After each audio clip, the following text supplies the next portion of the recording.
Okay, hello everybody, and welcome to the metagame. And I'm just getting all my windows in place here and getting the software that we're using to cooperate.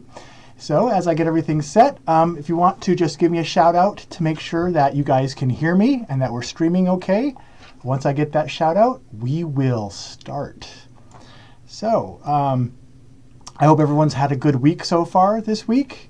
I know I have. This week has just zoomed by, so I can't believe it's already Friday again. But even more than that, I can't believe I get to spend part of my Friday doing this with you guys. All right, so I'm going to assume now that you guys can hear me. And if I can't, I have an eye on the comments window, and I don't want to waste any more time. I want to start, because what I want to do is welcome you all to the metagame, where we'll not only be talking about board games, but also talking about board games. And I am your host, Chaz Marler, and the way this works is that I have everything set up to live stream, and it's about this point in the broadcast I usually realize I don't actually need these headphones on. So what we're going to be talking about is I'm going to present a topic to you, and then I'm going to skim the YouTube comments afterwards for questions and comments on that topic. So after the presentation, it'll be followed by a general Q&A session, and then, or there'll be a Q&A session about that topic, then a general Q&A about anything we want to talk about after that if there's still time. To have one of your questions or comments considered for the discussion period, be sure to add the hashtag #TheMetagame to your comment. Because what I'll be doing is I'll be using the web browser search tool to try and highlight those hashtags in the comments to find them faster.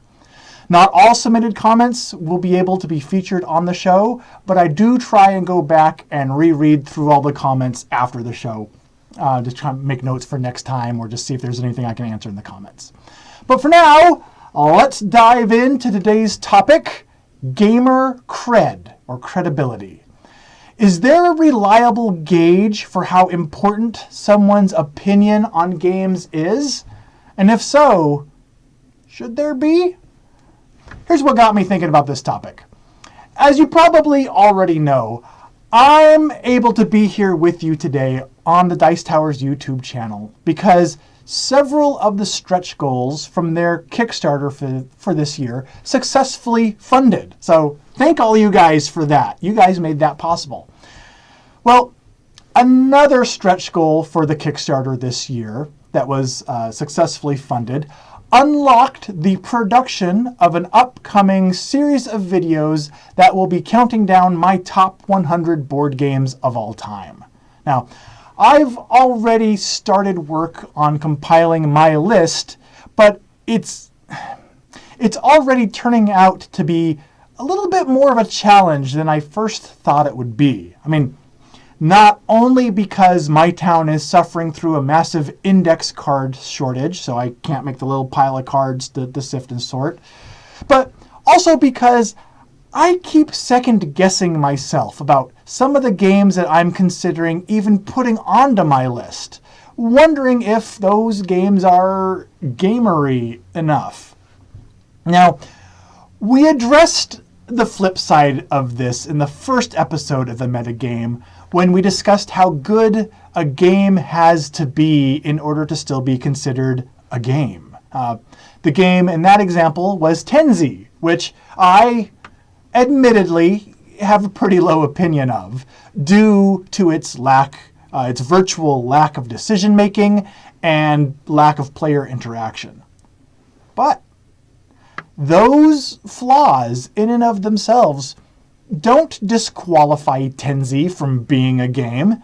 I mean, it still has as much of a right to be considered a game as, say, Twilight Struggle. Now, spoiler alert, Tenzi won't be making an appearance on my top 100 games of all time. But there are some games that I've found myself considering excluding from my list because I fear that they may not be considered to be good enough of games. I have wondered, if I include games that are less popular on my list, will that destroy what little gamer cred I may have accumulated at this point? Now, I decided for the sake of this conversation that I'm not going to mention any of the games that I've been struggling with, because not naming specific ones will allow your imagination to conjure up games that are likely even less flattering than the ones that I'm referring to. But that's good. That's good because what you consider to be the most ungamery games are the ones that I want you to be considering in your mind when you formulate your own opinion on this topic. Now, if a game can be unpopular and be flawed, but still be no less of a game, then I would think that it would follow logically that enjoying those games wouldn't make somebody any less of a gamer, But what about those people who refer to themselves proudly as gamers, or those who run game clubs, or those who produce videos of board game news, reviews, and commentary on YouTube? Are those individuals held to a different standard of gamer cred? And if so, should they be? Or to put it another way, do the specific board games that someone enjoys make their opinion on other games or the hobby game industry in general any more or less valid? Does that enter into the equation? And should it? So that's the question that I want to pose to you guys. So at this point now, let's turn the discussion over to the comments and find out what the viewers have to say in response to gamer cred and just how much weight and sway it should have in this reviewer's ability to do their work. All right. So what I'm going to do now is I'm going to open up the comment window here. And I'm going to start searching for the hashtag. And this time I'm going to start spelling it right. There we go. That's a lot more of them. All right. So, hi everyone in the comments. And I'm going to start looking for the hashtag here. Kabuki Kid starts us off in the comments by posting the comment, "What is your most blinged out game? What game had the most help from the component proponent, and how much did you spend?" Okay, I'm going to have to come, sorry. I'm drawing a blank on that, mostly because my mind is on the other track. But of course, I'm going to try and answer the questions related to the topic first. So I apologize for going down a rabbit hole there. But I'm going to make a note, and if I don't answer your question in this video, I'll try to at least remember to address it in the actual YouTube comment area after this stream becomes an actual video on the Dice Tower channel. So I won't forget about you unless I do, but if I do, it's an accident. Okay. Jokes about Tenzi. Yes, thank you very much. Makes my job so much easier when the audience brings their own jokes. Tony mentions rock, paper, scissors. It's a game. This might be a good starting point actually for the conversation, because technically speaking, and for the sake of this argument, I'm going to say, yeah, rock, paper, scissors is a game, because I'm going to use the Scott Nicholson definition of a game, where a game is any activity that has a pre-established rule set and a singular objective. It can be an asymmetrical objective, different objectives for different players, but you got your rule set governing the activity with your objective that you're trying to achieve. So in that respect, yeah, rock, paper, scissors is something that I consider a game. Just missed my top 100 though. But yeah, rock, paper, scissors, Tenzi, Chutes and Ladders, all of that stuff, technically speaking, for the sake of this conversation, yeah. So if someone was to come out in their top 100. And, their top 10 games of all time, if their number 3 was Chutes and Ladders, I guess the point I'm trying to make is, would that disqualify that person as of having any gamer cred, even if they made a very strong argument as to why they love Chutes and Ladders that much? Are they totally discounted because Chutes and Ladders isn't a good enough game and therefore their taste isn't gamery enough? Anyway, let's go back to the comments. Now that I've posed that new question, I'll go back to the comments to read replies to older previous questions from several minutes ago, making this as disjointed as possible. Okay. The Forsaken One, wow, what a day job that must be. The Forsaken One mentions that, hey, it's your own list. What does it matter to anyone else what you put on it? That is really the question I want to pose here. I want to know if we have anybody in the audience, if we have people on both sides. I'm wondering, is this a question that everyone's going to all agree on one side of the issue? I'm always surprised, especially when it comes to the internet, how many completely surprising contradictory opinions and points of view with valid reasons behind them you'll find and will come up. So really, Mr. Forsaken One, or Mrs. Forsaken One, I'll just call you that's what I want to see here. I want to see if we have both points of view being brought up and why. All right.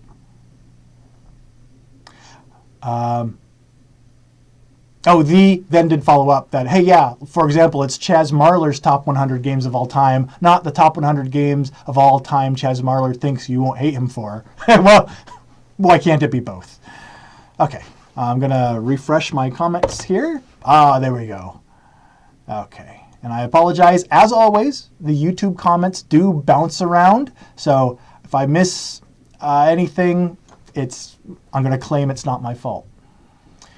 Trekkie Baggio, or some name that isn't pronounced that way at all, mentions that they think the best way to get cred is to be honest and consistent with your opinions.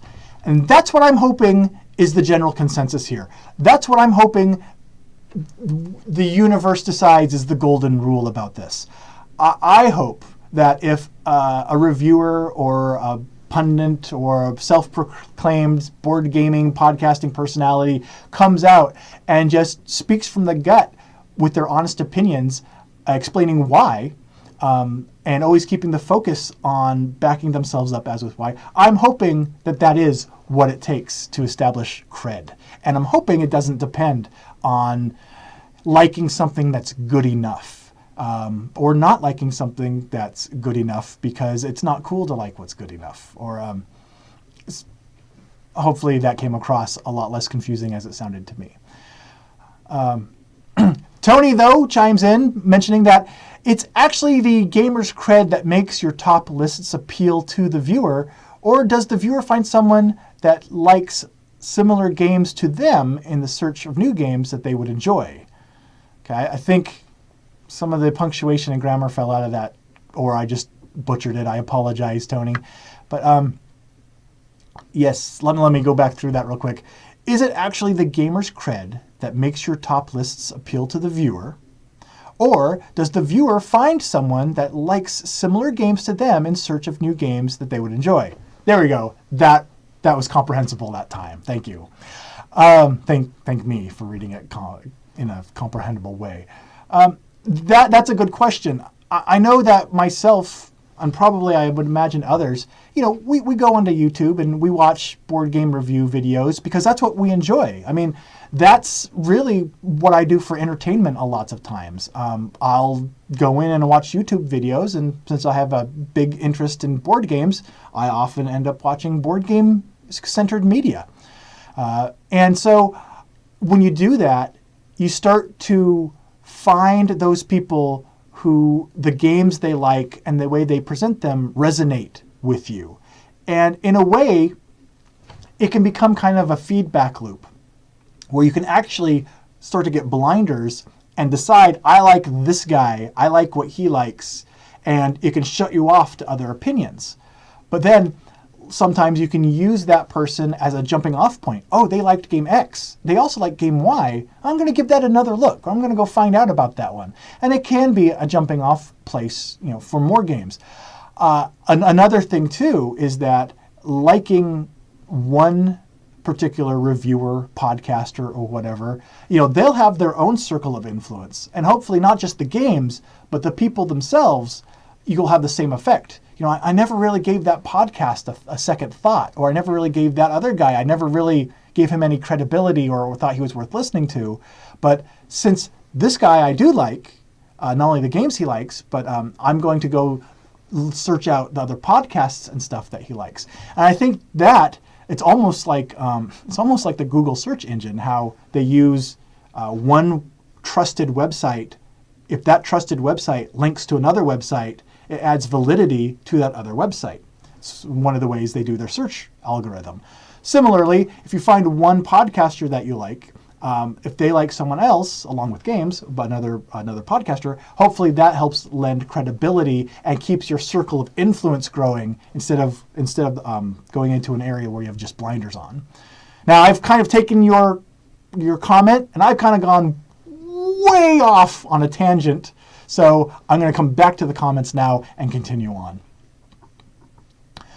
And I'm going to continue on with Joshua, who says to us that if you tell me that you like a game that I can't stand, then shouldn't you lose cred or credibility? I mean, maybe not all, but shouldn't you have a board game cred bank account? That is a good question. And that's the question I've posed here. And I honestly, this is one of the things where I didn't come prepared with an answer, a big aha, eureka moment to this. I didn't come prepared with an answer to it. This was more of a segment of just hopefully opening up the discussion. You mentioned, though, having a board game cred bank account.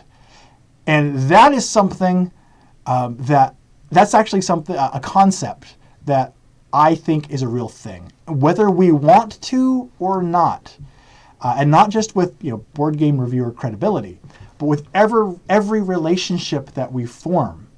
I think just friendships or loving relationships, spouses, friends, coworkers, every relationship that we have, I think we mentally create this little bank account, friendship bank account.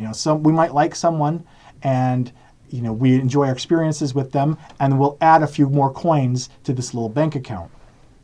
Then they might do something, they might say something we don't like, or they may let us down in a certain way. And it's just human nature, but we take a few pennies out of that bank account every time we get hurt or disappointed in a person. And, friends are always going to have that happen. And we make the decision sometimes that even if someone's bank goes in the negative, we're still going to be that person's friend. But there still is that bank that sits there that gives them, friendship credibility or your friendship level in a way. And I think then every relationship that we have has this, including reviewers, podcasters, and board game talk about it peoples. So when a board game talk about it person does come up and say, I love this game, Chutes and Ladders. I know that there's no decision making in it at all. I know that it's a game that you just sit there and when you're done, you have not done anything except roll a dice or spin a spinner. But this is my favorite game. If they come out and say that, I can't help but think that would, even subconsciously, deduct a few pennies from the credibility bank that they have established with you. Now, should they though? Should a mere difference of opinion be something that makes someone lose credibility in your eyes? Because if a mere difference of opinion can have that much hold on someone, wouldn't it stand to reason then that there is a quote-unquote correct list of board games that we all should be liking? Because if a difference of opinion about a game, even if it's a crazy one like Chutes and Ladders, unless you love Chutes and Ladders, then your opinion is valid. But if even if it's a crazy opinion, if we do allow ourselves to let that opinion deduct from this bank, that suggests to me that there is a right and wrong answer about which board games we should be talking about. And that is what scares me. Okay, going to move on to another question here. Thank you, though. These have been riveting, and still trying to feel out the room a little bit. So sometimes I feel I don't touch on a topic long enough. Sometimes I prattle on, sometimes, especially when I get excited about it. So I apologize. Trying to get my flow down here still. All right. We've jumped to the beginning of the comments.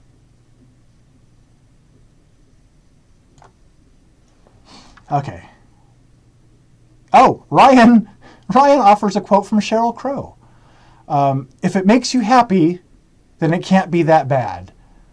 Is there anything that alternative music maven can't do? That's a good point. If it makes you happy, it can't be that bad. But do we allow, well, I'm going to keep moving on because I was going to get really philosophical there, and let's keep going. All right, here's a little cluster. Here's a comment that says, yes, how you judge / rate / prioritize a game does affect my opinion of a reviewer's credibility. For example, he gives an example of Forrest Bauer. Forrest gave Munchkin a 9 in his week in review. And now this person doesn't really listen to Forrest's opinion anymore. That's very striking. Hopefully we'll come back to this. I'm going to keep reading through a few more of the comments. Next person mentions that if you tell me that you like a game that I just can't stand. Oh, wait, we just read that one. Sorry. Thank you, YouTube comments, for jumping around. Okay. Another commenter mentions that they think that a lot of credibility comes from a person's ability to express why they like a game as well as just the game itself. And I'm a big believer in that, the why. You can have a positive opinion, you can have a negative opinion, you can have a snarky opinion, but always be able to back that opinion up with why you have that opinion. I think for a board game reviewer or podcast or a person who runs a game club or just someone who's an evangelist for the hobby, someone who runs a game shop, that reason of why is critical and really important to the equation. Another commenter mentions that they think that everything is relative. If you love Chutes and Ladders and you find a reviewer that likes it too, you're more likely to give that person cred. Another person mentions that, to that end, yes, the games on the list of some reviewers' favorite games, they do affect the reviewer's cred to the extent of how it shows how a reviewer's opinions will dovetail into your own.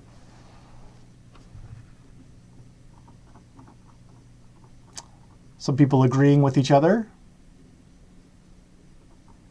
Coming back to the idea of the credibility bank, Super Wolfkin has a couple of comments here in a row, stating that reviewer cred, it isn't like a bank.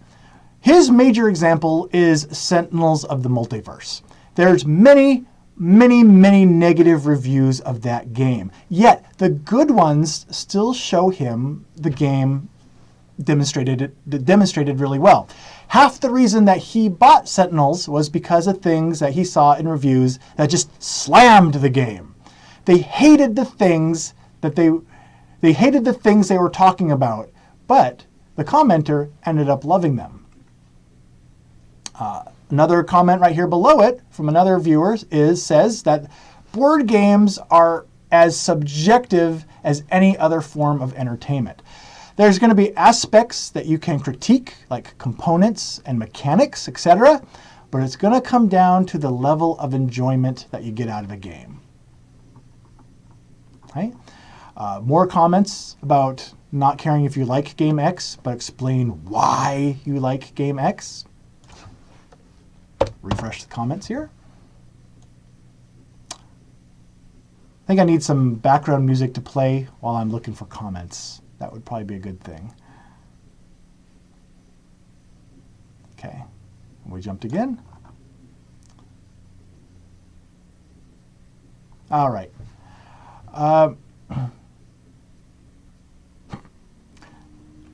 Here's one that is going to be popping up in front of me here. So before I lose it, this person mostly watches reviews because they enjoy watching them and hearing others' opinions. Often they disagree with them, but they don't think less of them for it.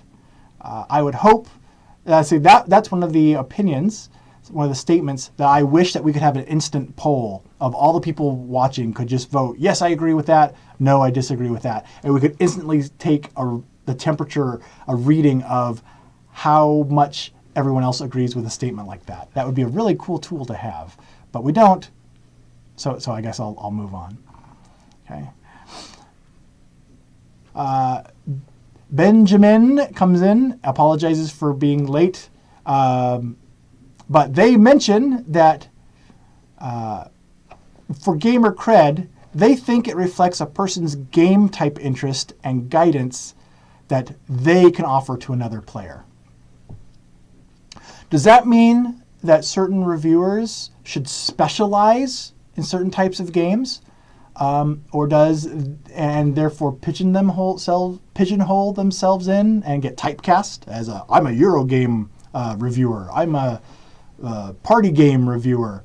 It does, because that's one thing I've also seen sometimes in the online discussions.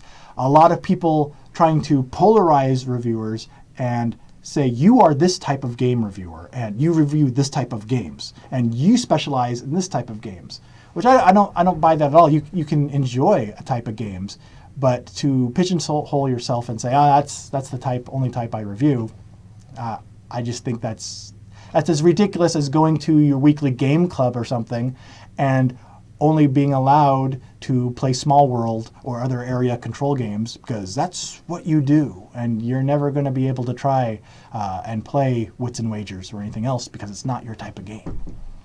All right. Another comment in here.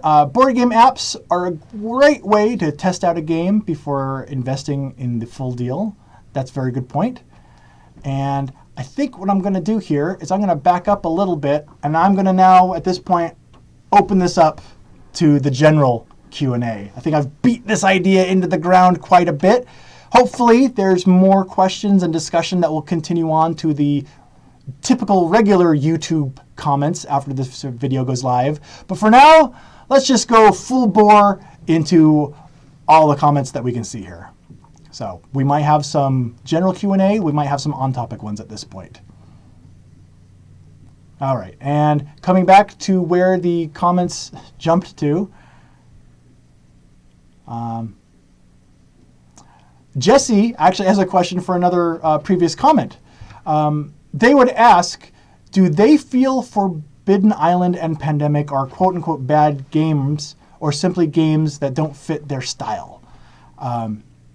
That's a good question because one of those two games is actually one of the games on my own list that made me wonder if it was good enough to be on a top 100 list. So it's interesting to see other people mention those specific games by name. It makes me wonder, do we have a blacklist of games that aren't good enough or that are like, oh, you like that one? Oh, is there still a subconscious list that will color our opinions? Okay. More comments on Pandemic. Here's a commenter who mentions that they've been watching all these people react negatively to all of the use of apps and everything else with board games now. Do a lot of people here feel like this is a bad thing? The use of apps in board games? That's a good question, and I apologize for the jumpy nature of the comments may have caused me to miss the beginning of this conversation, but it seems to me like that's a two-prong type question. There's apps. There's the app version of board games that, like having Ticket to Ride as an app on your iPad. and then there's apps in games like with XCOM. And my personal opinion is I think they're actually both good and healthy. A companion app used while playing, like with XCOM or Alchemists, I think is healthy because it's exploring new territory, and whether they succeed and we see more or they fail miserably and we never see it again, at least it's something innovative that's being experimented with. Also, board games ported over to apps, oh my goodness, I think that's wonderful because it introduces the hobby to so many more people that never would have seen it. My in-laws never would have seen half the games they wouldn't have seen if there wasn't an app for it. They'll come to me sometimes when we're visiting and they'll say, hey, have you seen this game? And it's an app on their device, and it's something like Ticket to Ride or Summoner Wars or Ascension or something. It's like, oh yeah, that's a game that's been out for years in physical form. And they're like, wow, do you have it? And it'll lead to that game and other games that are like it. So I think that it's a really good marketing tool, if nothing else, to help spread the hobby to the masses. All right. Oh, another comment jump. Yay. All right. Romeo mentions to me by name, mentions Chaz. How many different games do you think a player should have played before they start offering reviews? How long do you think they should have been in the hobby for? Ooh, that's a really good question. That comes back to the whole Cred thing in a way. I would love to open this up to more people too.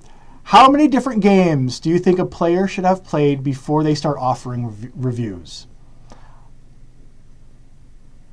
I may change this answer in the future, but off the top of my head, my gut wants to tell me 1. Because if you love something, or if you enjoy something, and you have an opinion on it, you got to start somewhere. And I don't think that it's necessary to say you must have played 20 different modern hobby board games. You must have at least 3 different Euro games that you've played to compare to this one. That's not going to change the justification for that person's opinion 1 iota. If someone is passionate enough about something that they want to say something about it, and they have formed an opinion on it and want to share that opinion, to me, that's all it takes. That's it. Now, there was a second part of your question that may have scrolled away. Oh, here it is. And the other part was, how long do you think they should have been in the hobby for? I think they should have been in the hobby only long enough as it takes for them to have created a comprehensive, knowledgeable opinion about that game. If that one game is the only game that they've ever played, and they've played it just enough that they have got all the concepts down and understand everything that goes into that game and playing it, again, and then they're passionate enough and want to talk about it, again, that's all it takes. I don't think that there's any sort of artificial bar that needs to be set to let them start talking about it. Their opinions will probably morph, grow, and change over time, but everyone's do. And that itself can be fascinating to see morph, grow, and change over time and compare their older content to their newer stuff. So that's my opinion. That's my answer to that one.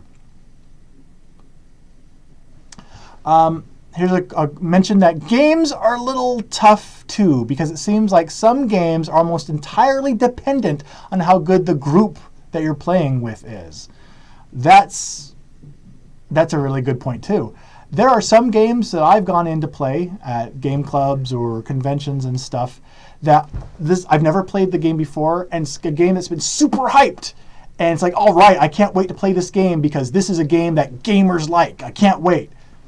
Battlestar Galactica has been an example. And I got to the table, I sat down to play it, and it was a miserable experience. And it makes me think, am I doing this wrong? Am I not a gamer? Because that was a horrible experience. Sometimes it is due to the people that you're playing with. I mean, you could be playing with, the best gamers in the world. You could be playing with people that have never played it before. You could be playing it with people that have played it so much that they're like playing it with like robots. You could be playing it with this dog. You could be playing it with anyone, and it's always going to change. But I do think the people that you're playing with do affect a game, and can sometimes make someone feel like they're doing it wrong or they're not qualified, and that's nonsense. You got to go out and have those experiences, and you got to realize that those experiences can't be allowed to color your enjoyment of the hobby. Now, a little dog in the way, that totally could ruin your enjoyment of the hobby. So, less dog. All right. So, you need to let the dogs in. Okay, so let's find a few more questions. We have about 15-20 minutes left of time. So, let's see here. Someone else. Ooh, Plumpy Thimble. I think I've seen your comments before. Hello again. They ask, can you always give an opinion on something you've experienced? Can you always give an opinion on something you've experienced? Well, I did hear just last night, I was listening to something and someone said opinions are like armpits. Everyone's got at least one and they all stink. I think that humankind have demonstrated again and again that we're completely capable of formulating an opinion on something that we have very little experience with. Whether or not the opinion is valid, that's another matter. Should someone go in and make a video about an opinion, about something that they don't feel that they've experienced enough? Well, that's another question, and hopefully that's a question that solves itself from the quality of the material that's produced as a part of it. Okay. Talking about the number of games before someone makes a review. Here's a question from Carl. Hi, Carl. I'm a longtime fan of your comments, even though this is the first one I remember seeing, but I'm still standing by my statement. Carl says, what type of board game reviewer or podcast show do you feel is still missing and would be of value or interest? That's a good question. That's like the $34 question right there, isn't it? I mean, because if you can find that niche to fill and you fill it, you're golden. But what type of board game media out there do I think is missing? I don't know. I did have an idea before starting this metagame experiment. I did have an idea of doing like a 10-minute show, podcast, audio podcast, or live stream, 10 minutes every single day of just a short discussion on a topic with something else. Kind of just every single 5 to 7 days a week, a new little 10-minute episode comes out talking about one topic in the industry.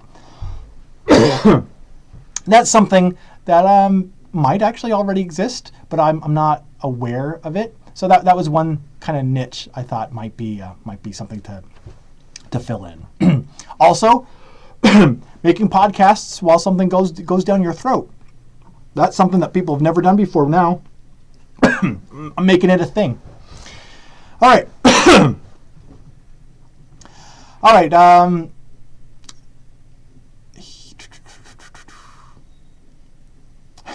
Jesse mentions that I really had to work hard for that joke. Yeah, I'm not sure which joke you're referring to, but knowing me, it's probably any one of the jokes that I've made at this point. So thank you. Yeah. All right. So here we have someone else talking about the quality experience of the people that you play with. The people that you're playing with definitely change the quality of the experience of a game. Munchkin gets a lot of hate, but I have some incredibly fond memories of it as my gateway game, that person says.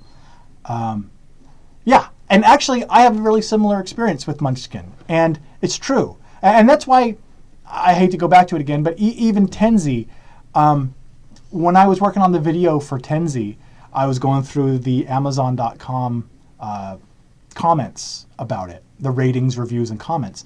And one of the comments was from like some 5-year-old kid who said, I love playing Tenzi with my daddy. 5 stars. And I read that, and that comment right there almost made me scrap the entire Tenzi video, because it was the epitome of what you just mentioned with Munchkin. The game is inconsequential, just like Battlestar Galactica. Inconsequential. It has so much to do with the people that you are playing with so many times. We had friends that we would get together with sometimes twice a week and game with, and we did that with them for years. And then we moved just about 10 minutes down the road, but just far enough that it wasn't super convenient for us to go over to each other's houses anymore. This was about 5 years ago. Now, since we moved, we've only gotten together with them. We've gotten together with them, I can count maybe on one hand the amount of times we've been able to get together. One of the times that we did get together to game, though, we played Munchkin. And it was mindless, and it was Munchkin, but it was a really special gameplay experience because it is one of the most recent, and right now, one of the last times that we've been able to get together and play games with these best friends that we used to see all the time. And, we loved their company.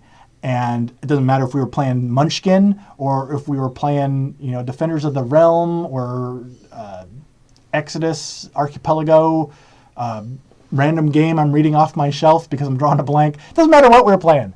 It's the people that we're playing it with. And that's why it irks me so much sometimes when someone can say, oh, it's not a good game. I go, back it up with opinions and reasons why you don't like it. That's fine. But I don't care if you're playing Munchkin or whatever. If you're having fun with the people you're playing with, if it's a vehicle for enjoying time with your friends, again, that's all that matters. All right. Sorry. Let me get down off my soapbox there and get ready to climb right back onto it with the next question that's going to come up.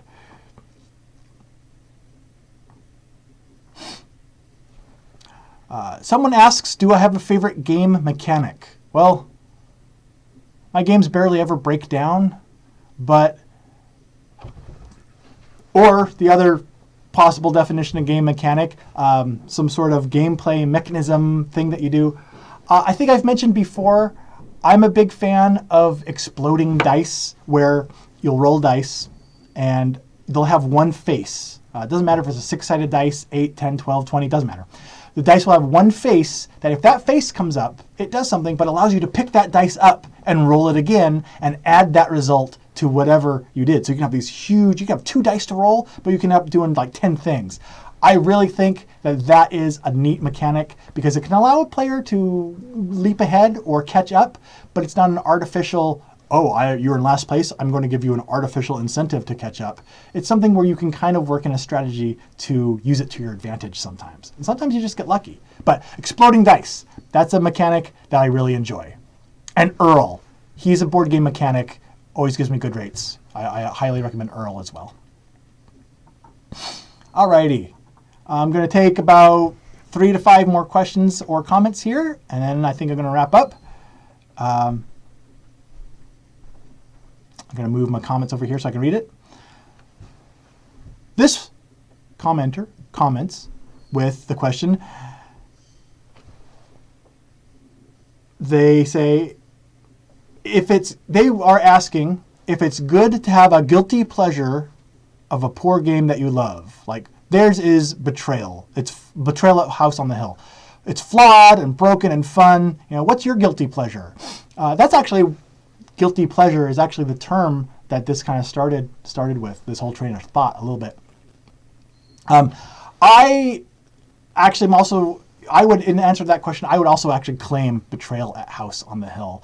That game has its problems, it has its flaws, but it also generates some of the best stories that we've ever played. And I think my co-host here wants to say something about Betrayal at House on the Hill. I love Betrayal on House on the Hill. Thank you. Yes, that's my 9-year-old daughter, V-Bug, who you've seen in some of the videos, who has snuck her way in here without my permission during the recording. But let's see, that's another thing about Betrayal at House on the Hill. At our game club, it's hit the table at least 5 times in the last year. But it's also been played with people ranging in age from 8 to 68. This wide range of people have played it because they've been able to get into the story that it has told. one of my favorite game of Betrayal at House on the Hill, I turned out to be the betrayer. My character went crazy, and I was trying to kill all the people in the house. And they were upstairs trying to escape, and the house was flooding or on fire or collapsing or something was happening. And it got to the point where all they had to do to win at this point was get out of the house. And one person was stuck upstairs in this hallway that the end of the hallway had already collapsed. And now at the other end of the hallway, several tiles down, there was this room with, I believe it's called the magic elevator or something. It's this elevator that can kind of go to other places in the house magically. So that could be their means to escape. Now, every single turn, the tiles behind them down the hallway were collapsing. Boom, boom, boom, boom. So their character was running full bore as fast as they could down this collapsing hallway, trying to get to this elevator. They had to have like 3 turns in a row where they did every roll and every decision absolutely perfectly to make it to this elevator, escape, and win the game. Now I'm downstairs trying to blow up the house. Well, it got to the point where even though I was the bad guy, I was the villain, I was rooting for this person running down the hallway with ceiling tiles just collapsing behind them, one step behind them. I was rooting for them to win too. I was just rooting because we were all so into the story that was going on. That's what pulled us into it. It doesn't matter if the game was flawed and winning at that point was impossible, or we had played certain mechanisms confusingly because it wasn't clear in the rules. None of that mattered anymore. All that mattered was the story that we were all telling, because that was what was pulling us through the game. And that is the only thing we remember about the experience. And that's why, even with all its flaws and everything else, I think that Betrayal at House on the Hill is a fantastic game if, going back to the other comment, if you play it with the right people. All right. One more question or comment or such. Someone mentions that what I just said about Betrayal at House on the Hill matches their family's view exactly. Awesome! Huzzah! As you said. All right. I'm going to refresh the comments. Come on. Someone give me a good question. Someone give me a good comment. Good. One more good, really awesome, fantastic, amazing question, comment about anything you want. Give me one more to end the show on. This person's mother doesn't like Betrayal at House on the Hill. That wasn't quite the climax of the conversation that I was hoping for. Mother doesn't like that game. No. One more. Come on. Let's arbitrarily pick this one. This person asks, are there any good recommendations on 2-player games that have a decent amount of strategy but aren't intimidating when introducing it? No. And by no, I mean yes. I think a good 2-player game would be one that I introduced to my wifey recently, Tarji, which is really neat because it's a 2-player and only 2-player worker placement game that uses this grid of a 3x3 grid of cards in the center of the table. And it also has a track that goes around the outside with actions that you take, and you have 2 workers and you place them on the cards. Targi, Targi. It's an excellent little game because it's one of the few 2-player games that can pull off worker placement. So all you have to worry about is putting your workers on these little cards and then taking the action of where your workers kind of, the cross sections of where they would point in the cards. And then you take that action and put in a new card in its place. And it was one of those games where maybe the grid of cards laid out can look intimidating at first, but I think it's a really good introduction, especially to someone, an introduction just in general, never mind 2 players, but a really good introduction to worker placement games for people. So my Magic Helper just happened to grab me a copy of it off the shelf. Thank you, Magic Helper. So this is Targi. This is what it looks like. I recommend hunting down a copy of this game if you ever are in a 2-player mode or just for games in general. Excellent game. Thank you, Magical Helper. All right. Well, it's time for me to sign off and Magical Helper to start their homework. So I just want to end this out by saying thanks. Please continue to post your comments. This is only the third episode of the metagame, and as long as the software I'm running will behave and actually boot up and we start on time, hopefully, other than that, we're starting to get our flow down of how this whole presentation back and forth is going to work. Gotten a lot of good feedback on it already, but I still welcome any more feedback, constructive criticism, and suggestions for the show, because I'm assuming that over time, this thing's going to continue to morph, and it'll be interesting to see where it goes. But in the meantime, I want to thank you all for joining me on this episode of The Metagame. And for more board game news, reviews, and commentary, please be sure to check out and subscribe to Pair of Dice Paradise, Bing, and The Dice Tower. And also follow us on Twitter and Facebook as well. That's all I got for now. So until next time, I have been Chaz Marler, and together with all of you in the comments section, we have been playing the metagame. Thanks so much for watching the Dice Tower videos. Find more great videos and reviews, as well as our top-rated audio podcast at Dicetower.com. You can also find other great shows at Dicetowernetwork.com. I'm Eric Summerer, and you've been watching The Dice Tower. The Dice Tower is sponsored by Cool Stuff Inc., where you can find great games for great prices. Cool stuff in stock. Check them out at CoolStuffInc.com.